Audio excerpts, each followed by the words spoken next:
Hello, स्वागत है आपका हमारे यूट्यूब चैनल पे जीके बाय यूपीएससी पे। आज हम बात करने वाले हैं जीके के एंशंट हिस्ट्री से पूछे गए इम्पॉर्टेंट एमसीक्यूज़ की। चलिए स्टार्ट करते हैं हमारे पहले प्रश्न से। आज हम बात करने वाले हैं प्राचीन इतिहास से पूछे गए कुछ महत्वपूर्ण प्रश्नों की। चलिए हमारा पहला प्रश्न है, कौटिल्य के अर्थशास्त्र के अनुसार निम्नलिखित में से कौन सा सही है? स्टेटमेंट 1, न्यायिक परिणाम स्वरूप कोई व्यक्ति गुलाम बन सकता है। स्टेटमेंट 2, यदि कोई किसी दासी अपने स्वयं से उत्पन्न पुत्र कर लेती थी तो वह कानूनी रूप से स्वतंत्र थी। स्टेटमेंट 3, यदि किसी दासी से उत्पन्न पुत्र का पिता उसका स्वामी होता था तो वह पुत्र स्वामी के पुत्र का कानूनी दर्जा पाने का हकदार होता था। स्टेटमेंट 4, उपयुक्त में से कौन सा कथन सही है? चलिए बताइए इन चारों में से कौन सा स्टेटमेंट सही है? 1 और 2 दोनों, बी 2 और 3 दोनों, ऑप्शन सी 1 और 3 दोनों, ऑप्शन डी उपयुक्त में से एक से अधिक, ऑप्शन ई उपयुक्त में से कोई नहीं। चलिए बताइए इसका राइट आंसर क्या होगा? कौटिल्य के अर्थशास्त्र के अनुसार निम्नलिखित में से कौन सा सही है? चलिए इसका राइट आंसर है उपयुक्त में से एक से अधिक। मतलब ये जो दिए गए हैं इनमें से एक से अधिक सारे सही हैं, जितने भी हैं स्टेटमेंट सब सही हैं। चलिए हमारा नेक्स्ट क्वेश्चन है, देखिए गाइस यहाँ की पॉइंट्स भी दिए हैं, आपको हम पढ़कर बता देते हैं। अर्थशास्त्र में कहा गया है कि कोई व्यक्ति जन्म से स्वेच्छा से खुद को बेचकर युद्ध में पकड़े जाने पर या न्यायिक दंड के परिणाम स्वरूप गुलाम हो सकता है, इसलिए कथन एक सही है। गुलामी एक मान्यता प्राप्त संस्था थी और मालिक और दास के बीच कानूनी संबंध स्पष्ट रूप से परिभाषित थे। उदाहरण के लिए यदि कोई दासी अपने मालिक से पुत्र को जन्म देती है तो वह कानूनी रूप से स्वतंत्र थी और पुत्र को स्वामी के पुत्र का कानूनी दर्जा प्राप्त था, अतः कथन 2 और 3 सही है। जब कोई दासी अपने स्वामी के बच्चे को जन्म देती है तो बच्चा और उसकी माँ दोनों को तुरंत स्वतंत्र माना जाएगा। यदि माँ को आजीविका के लिए बंधन में रहना पड़े तो उसके भाई और बहन को स्वतंत्र कर दिया जाएगा। ठीक है, चलिए एक बार मुक्त हो जाने के बाद किसी पुरुष या महिला दास को बेचने या गिरवी रखने पर 12 पड़ का जुर्माना लगाया जाएगा। 12 पड़, सिवाय उन लोगों के जो स्वयं को दास बनाते हैं। मौर्य साम्राज्य एक विशाल प्रादेशिक इकाई थी। इसे सुचारू रूप से चलाने के लिए प्रशासन के विभिन्न स्तरों की आवश्यकता थी। अर्थशास्त्र, यूनानी विवरण और अशोक के शिलालेख हमें प्रशासनिक व्यवस्था के बारे में अच्छी जानकारी देते हैं। कौटिल्य के अर्थशास्त्र के अनुसार मौर्य काल की एक उल्लेखनीय घटना कृषि कार्यों में दासों को नियोजित करना था। वैदिक काल से ही भारत में घरेलू दास पाए जाते थे, हालांकि प्राचीन भारतीय समाज दास समाज नहीं था। कौटिल्य के अर्थशास्त्र में 15 पहले 5 तंत्र यानी राज्य के आंतरिक प्रशासन से संबंधित है। अगले 8 अवापा या पड़ोसी राज्यों के साथ उनके संबंध से संबंधित है। अंतिम 2 चरित्रों में विविध है। अर्थशास्त्र प्रशासन की समस्याओं के साथ साथ संपत्ति और अपराध के कानूनों से भी संबंधित है। अर्थशास्त्र साम्राज्य के लिए पूर्णतः केंद्रीकृत सरकार की वकालत करता है। इसमें मौर्य शासकों द्वारा रखे गए महिला अंगरक्षकों और जासूसों का भी उल्लेख है। ये महिला अंगरक्षक तीरंदाजी में कुशल थी। ओके, चलिए हमारा नेक्स्ट क्वेश्चन है क्वेश्चन नंबर 2। निम्नलिखित में से किसने दास प्रथा न होने के लिए भारतीय समाज की आलोचना की? निम्नलिखित में से किसने दास प्रथा न होने के लिए भारतीय समाज की आलोचना की? ओके, चलिए बताइए। Option A Pliny the Elder, option B Megasthenes, option C Ptolemy, option D उपयुक्त में से एक से अधिक, ऑप्शन ई उपयुक्त में से कोई नहीं। चलिए बताइए इसका राइट आंसर क्या होगा? चलिए इसका राइट आंसर है option B Megasthenes. Okay, Megasthenes ऐसा था जिसको भारत में कहीं दास दिखाई नहीं दिए, दास प्रथा कहीं दिखाई नहीं दी। ओके, चलिए नेक्स्ट क्वेश्चन है गाइस, यहाँ पे की पॉइंट्स भी दिए गए हैं जिनको आप लोग पढ़ के समझ सकते हैं। चलिए, मेगास्थनीज ने वर्णन किया है कि भारत में दार्शनिकों को बहुत सम्मान दिया जाता था। स्ट्रैबो ने उन्हें दो समूहों में विभाजित किया, ब्राह्मण और श्रमण। हालांकि मेगास्थनीज का मानना है कि भारत में गुलामी की कोई अवधारणा नहीं थी और उन्होंने भारतीय समाज की प्रशंसा की, इसलिए विकल्प 2 सही उत्तर है। दूसरी ओर अन्य स्रोतों से हमें उन स्थितियों के बारे में पता चलता है कि जिनके कारण दासता उत्पन्न हुई। कोई व्यक्ति जन्म से स्वेच्छा से स्वयं को बेचकर युद्ध में पकड़े जाने के कारण या न्यायिक दंड के परिणाम स्वरूप दास बन सकता था।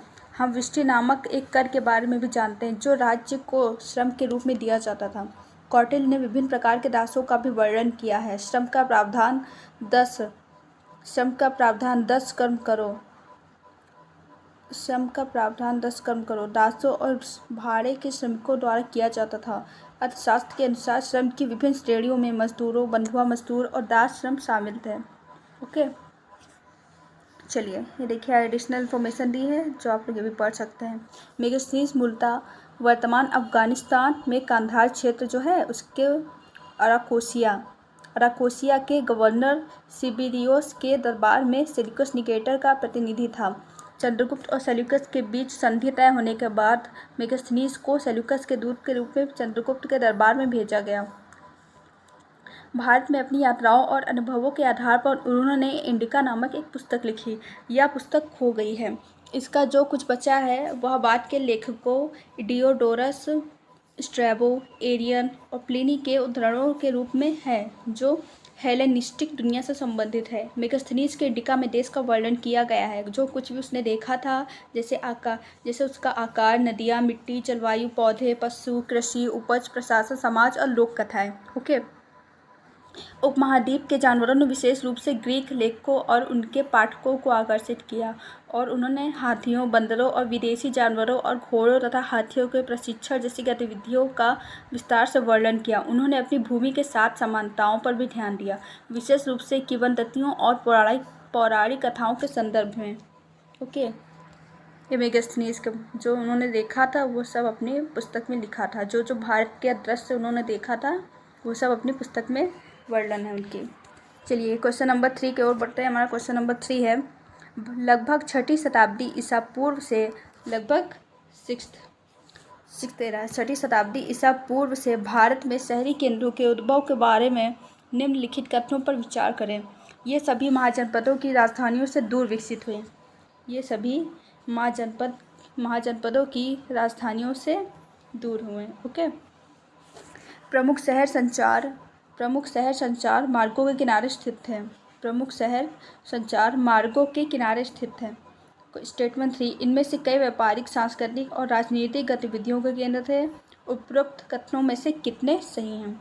जो ऊपर स्टेटमेंट दिए गए इनमें से कौन सा सही है बताइए। स्टेटमेंट 1 केवल 1, option B 2, option C 3, option D उपयुक्त में से एक से अधिक, ऑप्शन ई उपयुक्त में से कोई नहीं। बताइए इसका राइट आंसर क्या होगा। चलिए इसका राइट आंसर है 2, यानी 2 स्टेटमेंट हमारे सही हैं। चलिए कौन से हैं चलिए बात करते हैं आगे।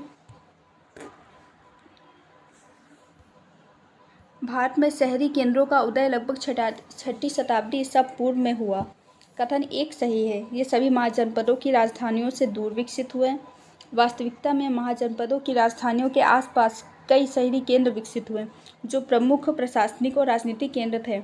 कुछ शहरी केंद्र वास्तव में राजधानियों से दूर स्थित हैं, लेकिन यह कहना सही नहीं होगा कि सभी राजधानियां दूर थीं। अतः कथन 1 गलत है। कथन 2, प्रमुख शहर संचार मार्गों के किनारे स्थित हैं। यह कथन सही है क्योंकि प्रमुख व्यापार मार्गों, नदियों और राजमार्गों के किनारे कई शहरी केंद्र उभरे जिससे वाणिज्य और संचार में सुविधा हुई। उदाहरणों में पाटलिपुत्र और वाराणसी जैसे शहर शामिल हैं जो महत्वपूर्ण व्यापार मार्गों पर रणनीतिक रूप से स्थित थे। अतः कथन 2 सही है। कथन 3, इनमें से कई व्यापारिक, सांस्कृतिक और राजनीतिक गतिविधियों के केंद्र थे।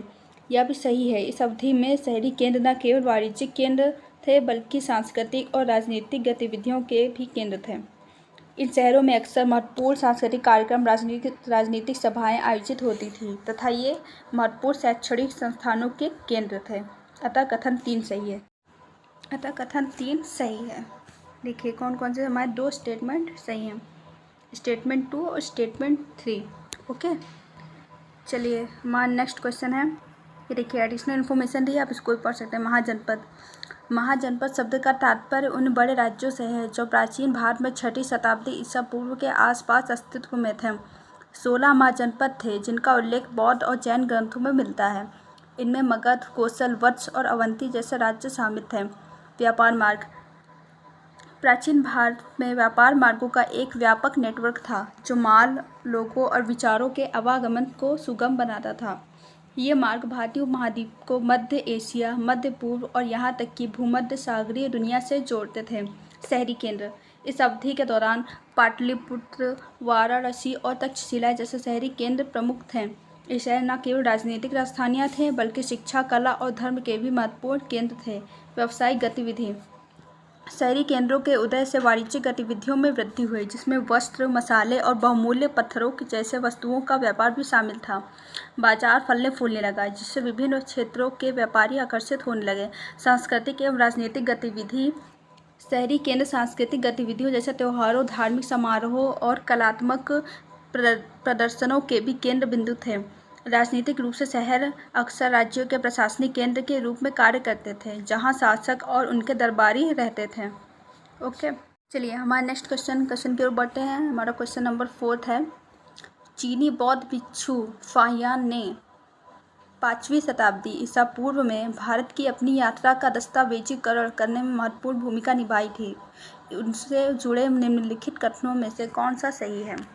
मतलब चीनी बौद्ध भिक्षु जो फाहियान था उसने 5वीं शताब्दी ईसा पूर्व भारत की अपनी यात्रा का दस्तावेजीकरण करने में महत्वपूर्ण भूमिका निभाई थी। उनसे जुड़े निम्नलिखित कथनों में से कौन सा सही है? चलिए, ऑप्शन ए, फाहियान ने विस्तृत विवरणों में उस काल की भारत की संस्कृति, समाज और धार्मिक प्रथाओं के बारे में बहुमूल्य जानकारी प्राप्त हुई। ऑप्शन बी, फाहियान के यात्रा विवरण मुख्यतः व्यक्तिगत अनुभवों पर केंद्रित थे तथा उनमें भारत का व्यापक दस्तावेजीकरण नहीं था। ऑप्शन सी, 10वीं शताब्दी के अरब यात्री अल मसूदी भारत के सांस्कृतिक और ऐतिहासिक पहलुओं का व्यापक दस्तावेजीकरण करने वाले पहले व्यक्ति थे। ऑप्शन डी, उपयुक्त में से एक से अधिक। ऑप्शन ई, उपयुक्त में से कोई नहीं। चलिए बताइए इसका राइट आंसर क्या होगा और बिना चीटिंग किए बताइएगा। ये नहीं कि नीचे ऑप्शन दिए हैं तो आप उसमें से देखकर बताइए। आप ईमानदारी से इस प्रश्न का उत्तर सही से बताइए। चलिए गेस करिए इसका राइट आंसर क्या होगा। चलिए बताइए जल्दी से। इसका राइट आंसर है ऑप्शन ए, फाहियान के विस्तृत विवरणों काल की भारत की संस्कृति, समाज और धार्मिक प्रथाओं के बारे में बहुमूल्य जानकारी प्राप्त हुई है। चलिए ये देखिए यहाँ पे की पॉइंट्स भी दिए हैं। इसका राइट आंसर ऑप्शन ए होगा। फाहियान के विस्तृत विवरणों में उस काल की भारत की संस्कृति, समाज और धार्मिक प्रथाओं के बारे में बहुमूल्य जानकारी प्राप्त हुई है। चलिए की पॉइंट पढ़ते हैं। फाहियान वह एक चीनी बौद्ध भिक्षु थे जो लगभग 405 ईसा पूर्व में भारत आए थे।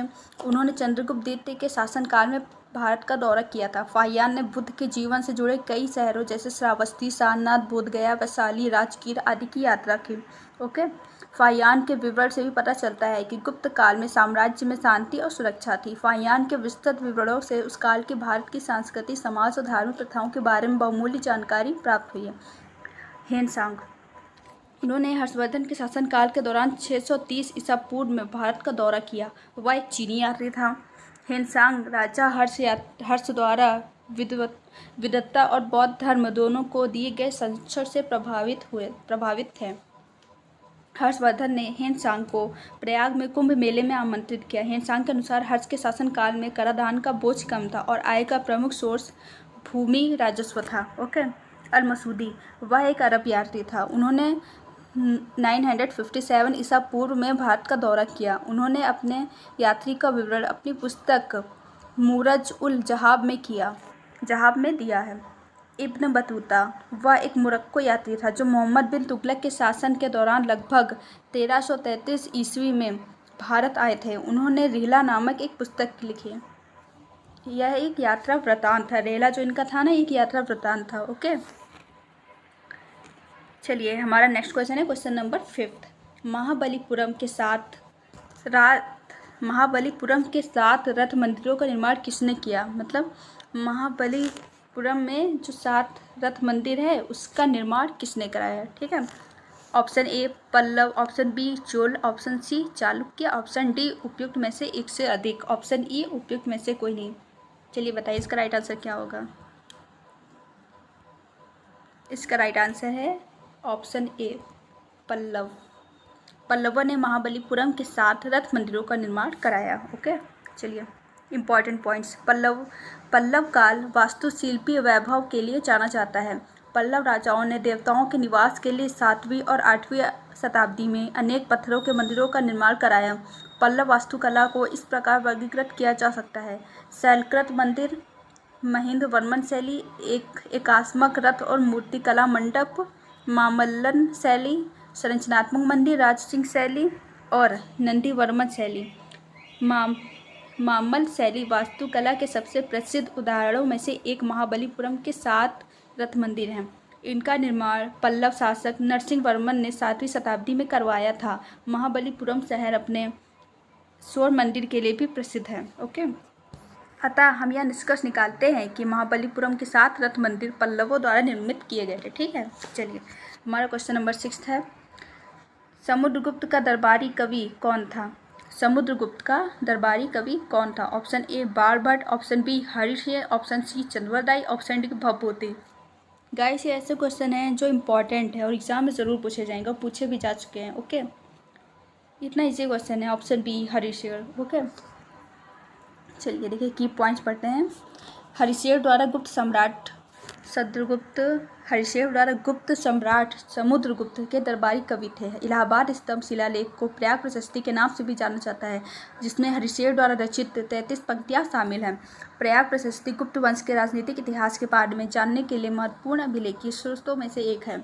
समुद्रगुप्त कई कवियों और विद्वानों का संरक्षक था, जिनमें से एक हरिशेर था। समुद्रगुप्त चंद्रगुप्त प्रथम का पुत्र और उत्तराधिकारी था और गुप्त वंश का सबसे बड़ा शासक था। ओके, उसने कुषाणों और अन्य छोटे राज्यों पर विजय प्राप्त की और गुप्त साम्राज्य का व्यापक विस्तार किया। उन्होंने वी.एस. स्मिथ द्वारा भारत का नेपोलियन कहा गया है। उन्हें मतलब किसको? समुद्रगुप्त को वी.एस. स्मिथ द्वारा भारत का नेपोलियन कहा गया है। उन्होंने उत्तर भारत के राजाओं को हराने के बाद प्रदेशों पर कब्जा कर लिया, लेकिन दक्षिण भारत पर कब्जा नहीं किया। जावा, सुमात्रा और मलाया द्वीप पर उनका अधिकार साबित करता है कि उन्होंने एक मजबूत नौसेना बनाए रखी। कहा जाता है कि उन्होंने कई कविताओं की रचना की। उनके कुछ सिक्कों में उन्हें वीणा बजाते हुए दिखाया गया है। उन्होंने अश्वमेध बलिदान प्रदर्शन भी किया। चीनी सूत्रों के अनुसार श्रीलंका के शासक मेघवर्मा ने उनके पास गया में बौद्ध मंदिर बनाने की अनुमति के लिए एक धर्म प्रचारक को भेजा था। ओके, इलाहाबाद स्तंभ शिलालेख में धर्म प्रचार बंधु शीर्षक का उल्लेख है, अर्थात वह ब्राह्मण धर्म के रक्षक थे। एडिशनल इन्फॉर्मेशन, बाणभट्ट राजा हर्षवर्धन के दरबारी कवि थे और चंद्रवरदाई पृथ्वीराज चौहान के दरबारी कवि थे और भवभूति कन्नौज के राजा यशोवर्मन के दरबारी कवि थे। चलिए हमारा नेक्स्ट क्वेश्चन है, क्वेश्चन नंबर 7। किस वेद में सबसे प्राचीन वैदिक युग की संस्कृति के बारे में जानकारी दी है? किस वेद में सबसे प्राचीन वैदिक युग की संस्कृति के बारे में जानकारी दी है? ये इसी सा क्वेश्चन आपको पता ही होगा। ऋग्वेद है जो सबसे प्राचीन ग्रंथ भी है और वैदिक युग की संस्कृति के बारे में जानकारी भी दी है। ठीक है, ऑप्शन ए ऋग्वेद। की पॉइंट्स चलिए पढ़ते हैं। ऋग्वेद वेदों के रूप में जाने जाने वाले भजनों और अन्य पवित्र ग्रंथों के 4 संग्रहों में सबसे पुराना है। इसमें प्रारंभिक वैदिक काल के धार्मिक और सामाजिक जीवन के बारे में अधिकांश जानकारी शामिल है। इन कार्यों को आर्यनों का पवित्र ज्ञान माना जाता है। इन कार्यों को ऋग्वेद में वे विचार भी शामिल हैं जो भारत की जातियों की व्यवस्था के आधार के रूप में कार्य करते हैं। ब्राह्मणवादी विचारधारा के अनुसार वर्ण का अर्थ समाज को वर्गों में क्रमबद्ध करना है। Okay, question number 8। निम्नलिखित में से कौन सा एक हड़प्पा शहर नहीं था? Option A Lothal, option B Dholavira, option C Mehrgarh, option D Sotkakoh. निम्नलिखित में से कौन सा एक हड़प्पा शहर नहीं था? इसका राइट आंसर होगा ऑप्शन सी मेहरगढ़। ओके, चलिए की पॉइंट्स है हमारे। मेहरगढ़ सिंधु नदी घाटी के पश्चिम में बलूचिस्तान पाकिस्तान के काची मैदान पर बोलन नदी के पास स्थित एक नवपाषाण स्थल है। यह उत्तर पूर्व भारतीय उपमहाद्वीपीय में सबसे पहले ज्ञात नवपसार स्थल है जिसमें खेती जैसे कि गेहूँ और जौ और पशुचारा जैसे मवेशी, भेड़ और बकरियाँ और धातु कर्म के प्रारंभिक प्रमाण हैं। वैक्स लॉस्ट तकनीकों का सबसे पुराना ज्ञात उदाहरण मेहरगढ़ में पाए जाने वाले 6000 साल पुराने पहिए के आकार के तांबे के ताबीज से मिलता है। ओके, चलिए क्वेश्चन नंबर 9 है। पोतगा यानी गोदीबाड़ा सिंधु घाटी सभ्यता के निम्नलिखित में से किस स्थान पर पाया गया था? पोतगा, option A Chanhudaro, option B Lothal, option C Kalibangan, option D Banawali. तो इसका राइट आंसर है, बताइए जल्दी से, चीटिंग नहीं करनी है आपको। इसका राइट आंसर है ऑप्शन बी लोथल। ओके, जहाँ से पोतगा मिला था। की पॉइंट चलिए पढ़ते हैं। लोथल में पोतगा पाया गया था। कुछ महत्वपूर्ण स्थल उनकी विशेषता सहित सूची में दिए गए हैं। हड़प्पा पाकिस्तान, हड़प्पा कहाँ है? पाकिस्तान में। चलिए, रावी नदी के तट पर स्थित है। यह 1921 में दहराम साहनी द्वारा खोजा गया था हड़प्पा। और प्रथम खोजा गया स्थल कौन सा था? ये जो हड़प्पा जो था ये प्रथम स्थल था जो पहले खोजा गया था। ये गलत यहाँ पे अंडरलाइन हो गया है, ठीक है। 6 अन्न भंडार की 2 पंक्तियाँ, मानव शरीर संरचना की बलुआ पत्थर से बनी मूर्तियाँ, बैलगाड़ी, दफन करने का सबूत, मोहनजोदड़ो पाकिस्तान सिंधु नदी के तट पर स्थित है। 1922 में आर डी बनर्जी द्वारा सिंध के लरकाना जिले में खोजा गया। मोहनजोदड़ो का अर्थ है मृतकों का टीला, जिसे सिंध का नखलिस्तान भी कहा जाता है। ओके, चलिए, सिंध का नकली स्थान भी कहा जाता है।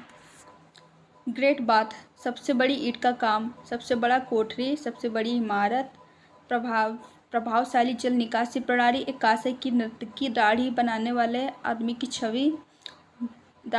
आदमी की छवि, बुने हुए सूट का टुकड़ा, पशुपति की मुहर, कुएं की सीढ़ियों पर कंकाल, चनहुदड़ो से पाकिस्तानी। कहाँ, इसमें क्या क्या मिला है हम लोगों को? सिंधु नदी के तट पर यह स्थित है। एनजी मजूमदार द्वारा खोजा गया स्थल था। भारत का लंका शायर भी कहा जाता है। बिना गढ़ वाला एकमात्र शहर था। चूड़ियों का कारखाना मिला है। मनके का कारखाना मिला है। धौलवीरा गुजरात। चलिए धौलवीरा की बात करते हैं जो गुजरात में स्थित है। लूनी नदी के तट पर स्थित है धौलवीरा और रण के कक्ष में मिला है। जेपी जोशी द्वारा खोजा गया था। विशेष जल प्रबंध यहाँ पे पाया गया है। और बनावली फतेहाबाद की चर्चा करते हैं। घग्गर नदी के तट पर स्थित है। यह आर.एस. बिष्ट द्वारा खोजा गया था। यहाँ से मन का चौ प्राप्त हुए हैं। चलिए, राखीगढ़ी जो कि हिसार में है, घग्गर नदी के किनारे स्थित है। वसंत सिंधे द्वारा खोजा गया था। सिंधु नदी सभ्यता का सबसे बड़ा स्थल राखीगढ़ी है, सबसे बड़ा और सबसे विशाल। सुतकांगे डोर पाकिस्तान। चलिए इसकी चर्चा करते हैं। दास्तान नदी के किनारे पर बलूचिस्तान में ओके खोजा गया, मतलब मिला है। हड़प्पा और बेबीलोन के बीच में स्थित है। और चलिए बात करते हैं लोथल गुजरात की। भोगवा नदी के तट पर स्थित है। इसमें एक कृत्रिम ईंट पोतगाह है। इसमें सबसे शुरुआती चावल की खेती के प्रमाण मिलते हैं। किसमें? लोथल में। यह सिंधु नदी या सिंधु घाटी के लोगों के लिए एक बंदरगाह के रूप में सेवा करता था। ओके, चलिए और एडिशनल इन्फॉर्मेशन है, पढ़ते हैं। चलिए, सिंधु घाटी सभ्यता वर्तमान में उत्तर पूर्व अफगानिस्तान से पाकिस्तान और उत्तर पश्चिम भारत तक फैली हुई थी। सभ्यता घग्गर, हकरा नदी और सिंधु के नदी नालों में जन्मी थी। सिंधु घाटी सभ्यता दुनिया की 4 सबसे पुरानी सभ्यताओं में से एक है। इसमें हड़प्पा सभ्यता के रूप में भी जाना जाता है और यह ग्रिड प्रणाली पर, ग्रिड पैटर्न पर आधारित संगठित योजना के लिए प्रसिद्ध है। ओके, याद रखने योग्य महत्वपूर्ण तथ्य। चलिए अब सामाजिक विशेषताएं क्या क्या थी। सिंधु घाटी सभ्यता भारत में पहली शहरीकरण योजना थी। पहला शहर था हमारा सिंधु घाटी सभ्यता, ठीक है, जिसमें इसमें एक सुनियोजित जल निकासी प्रणाली थी और ग्रिड पैटर्न पर यह आधारित था। ग्रिड पैटर्न और कस्बा की योजनाएं हैं। उन्होंने समाज में समानता पाई है। धार्मिक तथ्य क्या है? माता देवी या शक्ति माता देवी है। योनि पूजा और प्रकृति पूजा मौजूद थी।